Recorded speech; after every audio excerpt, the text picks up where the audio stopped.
একটা মুরগির খোপ তারা পায় নাই যেখানে দাঁড়ায় তারা বলবে যে আমরা আওয়ামী লীগ চালাবো।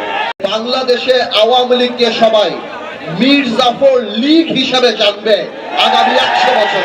আওয়ামী লীগ কোন মানুষের দল হতে পারে না, এটা হার না, এটা পতন। আজকে 35 দিন আওয়ামী লীগ নাই, একটা মুরগির খোপ তারা পায় নাই যেখানে দাঁড়ায় তারা বলবে যে আমরা আওয়ামী লীগ চালাবো।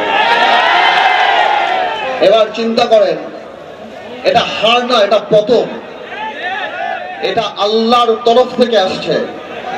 আমার এখানে অনেক ভাইদের বক্তব্য আমি শুনলাম, তারা বলছেন যে আমরা বিচার চাই। ভাইয়েরা আমার, আমি বলবো বিচার শুধু আরম্ভ হয়েছে ইনশাআল্লাহ। এই বিচার এমন ভাবে হবে যে বাংলাদেশে আওয়ামী লীগকে সবাই মীর জাফর লীগ হিসাবে জানবে আগামী 100 বছর। আওয়ামী লীগ একটা রাজনৈতিক দলের অস্তিত্ব হারিয়ে ফেলেছে।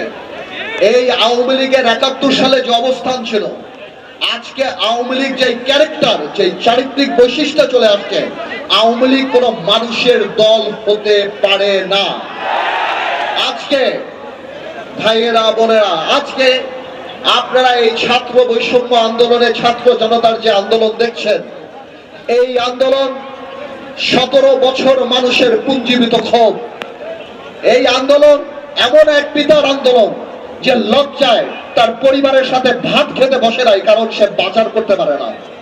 এই আন্দোলন সেই আন্দোলন যারা শেয়ার মার্কেটের সর্বস্ব হারিয়ে সুইসাইড করেছে, আত্মহত্যা করেছে। এই আন্দোলন সেই আন্দোলন যখন মানুষ বাজারে যাওয়া বন্ধ করে দিয়েছে, বলতো বাজারে গেলে আমরা লজ্জা পাই। এই আন্দোলন গত 17 বছরে আমরা জেল খেলেছি, আমাদের বিএনপির সতীর্থরা জেল খেলেছে। আজকে খালেদা জিয়ার মতো একটা নেত্রীকে কিভাবে বাড়ি থেকে বের করে এনে অপমান করার জন্য 2 কোটি টাকার জন্য জেল খাটিয়েছে।